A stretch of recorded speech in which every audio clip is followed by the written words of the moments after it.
السلام علیکم ورحمۃ اللہ وبرکاتہ۔ آج کی کلاس میں ہم پڑھیں گے سورۃ البقرہ کی آیت نمبر 55 اور 56۔ چلیں جی شروع کرتے ہیں۔ اعوذ باللہ من الشیطان الرجیم، بسم اللہ الرحمن الرحیم۔ وَإِذْ اور جب، قُلْتُم کہا تم نے، یا موسیٰ اے موسیٰ، لن ہرگز نہیں، نؤمنا ہم ایمان لائیں گے، لکا تجھ پر، حتیٰ یہاں تک کہ نرا ہم دیکھ لیں، اللہ کو،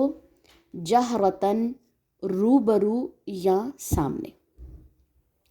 فَأَخَذَتْكُمْ پھر پکڑ لیا تمہیں، الصَّاعِقَةُ بجلی کی کڑک نے۔ اس کیوں پڑھا ہے میں نے؟ اگر الف خالی ہے، ٹھیک ہے، اور پھر ہم کیا پڑھیں گے، اس کے بعد تیسرے لیٹر کو دیکھیں گے، اس کے حساب سے الف کو حرکت ملتی ہے، لیکن اگر الف کے بعد لام آ جائے تو الف جو ہے ہمیشہ زبر لیتا ہے، ٹھیک ہے۔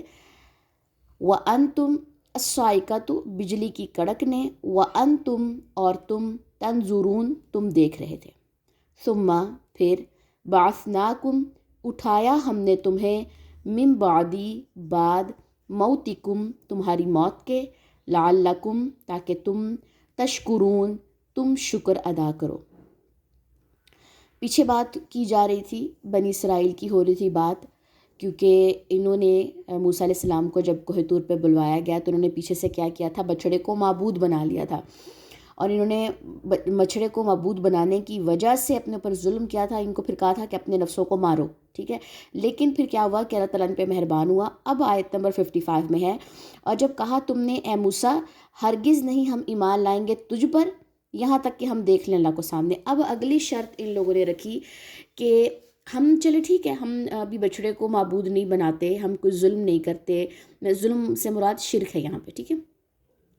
ہم شرک نہیں کرتے، لیکن اگر ہم تجھ پہ ایمان لے کر آئیں، جس بات کی تو ہمیں تعلیم دیتا ہے اللہ ایک ہے، تو ہم تب تک نہیں یہ بات مانیں گے جب تک ہم اللہ کو اپنے سامنے یا روبرو نہ دیکھ لیں، کیونکہ یہ بچھڑے کو تو دیکھ رہے تھے نا، بچھڑا جو بھی تھا، جو با ماں کرتا تھا، جس کی میں نے آپ کو بتایا بھی تھا پچھلے لیسنس میں کہ اس کی تفسیر انشاءاللہ تعالی نیکسٹ کلاسز میں بہت زیادہ ڈیٹیل میں آئے گی، جو بھی نیکسٹ سورہ ہمارے پاس آئیں گی، ٹھیک ہے۔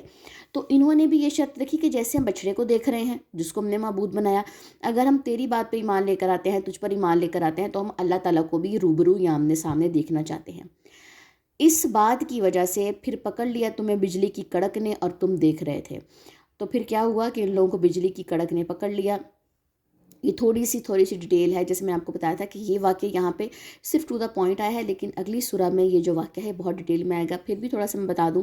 کہ کچھ لوگ 70 کے قریب کچھ لوگ جو تھے وہ دوبارہ موسیٰ علیہ السلام کے ساتھ کوہ طور پر گئے، یہ کرنے کے لیے کہ ہم نے جو اللہ تعالیٰ کو روبرو یا آمنے سامنے دیکھنا ہے۔ تو پھر اللہ تعالیٰ نے ایک صرف کہہ لیں ایک جھلک یا کوئی چیز ان کو بہت روشن سی نظر آئی،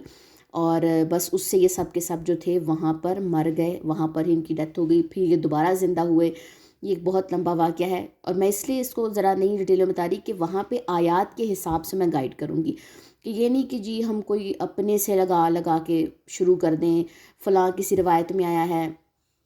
کسی اسرائیلی روایت میں ہے، کسی یہودی روایت میں، تو ایسا نہیں ہو سکتا جب تک میں قرآن کی اکارڈنگ یا حدیث کے اکارڈنگ نہ آپ لوگوں کو بتا دوں، ٹھیک ہے۔ تو اس لیے میں نے تھوڑا سا یہاں پہ گائیڈ کر دیا کہ ان لوگوں نے جب یہ شرط رکھی تب پھر ان کو بجلی کی ایک کڑک، بہت ایک تیز شارپ سی کو روشنی تھی،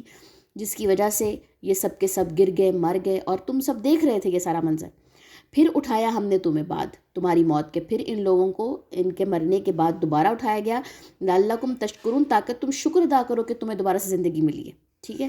یہ ڈفرینٹ ان لوگوں کے اوپر نعمتیں کی گئی ہیں، اور پھر اگلی نعمت کا ذکر آئے گا، پھر یہ ناشکری کریں گے، پھر اگلی نعمت کا ذکر آئے گا، پھر یہ ناشکری کریں گے۔ اور آپ لوگوں کا کام یہ ہوگا، مطلب ہم سب کا یہ کام ہے کہ اس سارے واقعے میں سے اپنے آپ کو ڈھونڈنا کہ ہم یہ نہیں کرتے، کیا ہم آج کے بنی اسرائیل نہیں ہیں کہ اللہ تعالیٰ ہمیں نعمت دیتے ہیں، اس کو یاد کرواتے ہیں، ہم بار بار ناشکری کرتے ہیں۔ صرف ذکر کیا ہے کہ تم شکر ادا کرو۔ چلیں جی ان دو آیات کی ہم تجوید پڑھ لیتے ہیں۔ وَإِذْ قُلْتُمْ يَا مُوسَىٰ لَن نُؤْمِنَ لَكَ حَتَّىٰ نَرَى اللَّهَ جَهْرَةً فَأَخَذَتْكُمُ الصَّاعِقَةُ وَأَنْتُمْ أنتم تنظرون ثم بعثناكم من بعد موتكم لعلكم تشكرون سبحانك اللهم وبحمدك أشهد أن لا إله إلا أنت أستغفرك وأتوب إليك. السلام علیکم ورحمۃ اللہ وبرکاتہ.